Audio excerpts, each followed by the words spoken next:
Mga kapuso, formal na giablihan karong hapon ang Kadayawan Festival 2025 sa Davao City. Ug atong sayron ang mga katikaran dinha sa Magsaysay Park kauban si Jandy Esteban. Jandy. Yes, Argel, atong ginaselebrar ang 40th Kadayawan Festival sa Davao City ning bulan sa Agosto ning tuiga ug karong adlaw formal nga pagasugdan ang selebrasyon.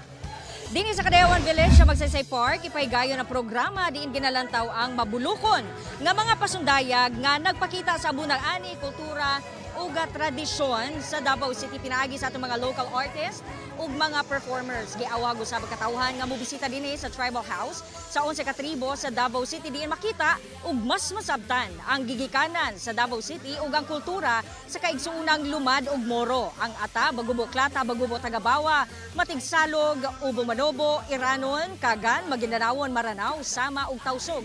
Naka-display usab dinhi ang ilaha mga traditional nga biste, mga pagkaon ug mga gamit ingon man ang traditional instruments. Ug syempre no, Argel, karong selebrasyon sa Kadayawan Festival gikaymanan gyud ang mga highlight events sa pamulak, indak sa Kadayawan. Ug yun man ang hiyas sa Kadayawan.